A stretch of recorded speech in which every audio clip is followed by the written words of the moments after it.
ગઈકાલે જ કમોસમી વરસાદના કારણે એમાં પણ કમોસમી વરસાદ ભારે છે. માનનીય મુખ્યમંત્રી ભૂપેન્દ્રભાઈ પટેલે તરત જ મંત્રીશ્રીઓ સાથે બોલાવીને ચર્ચા કરી.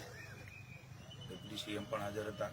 માનનીય હર્ષભાઈને નક્કી કર્યું કે જે જિલ્લાઓમાં વધારે વરસાદ છે ત્યાં તાત્કાલિક મંત્રીશ્રીઓ પહોંચી ગઈકાલ રાતે જ બધા એ વિસ્તારમાં પહોંચી ગયા છે. જેમ કે આજે હું ભાવનગર આવ્યો છું એમ ગીર સોમનાથ ને જૂનાગઢ વાજાજી અને અમારા અર્જુનભાઈ મોઢવાડિયા એ પહોંચ્યા છે. અમરેલીમાં કૌશિકભાઈ વેકરિયા પહોંચ્યા છે. નરેશભાઈ તાપી જયરામભાઈ પહોંચ્યા છે. તમામ રિયલ ટાઈમ મોનિટરિંગ અને અહેવાલો માનનીય મુખ્યમંત્રીશ્રી તમામ કલેક્ટરો પાસેથી, ધારાસભ્યશ્રીઓ પાસેથી, સંસદ સભ્યશ્રીઓ પાસેથી મંત્રીશ્રીઓ સાથે ચર્ચા કરીને લઈ રહ્યા છે. પણ તરત જ સ્થિતિનો તાગ મેળવવા માટે આજે ભાવનગર જિલ્લામાં હું અહીંયા શિહોર તાલુકામાં ખેતરમાં પણ આવ્યો છું. ખેડૂત પણ જીવાભાઈ અમારી સાથે છે.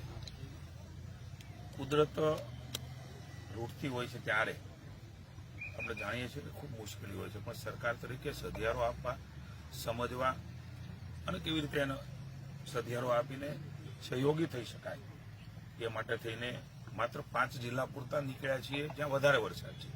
પણ તમામ જિલ્લાના અહેવાલો હું ખેડૂત મિત્રો બધાને કહેવા માંગુ છું તે જોડાયેલા છે.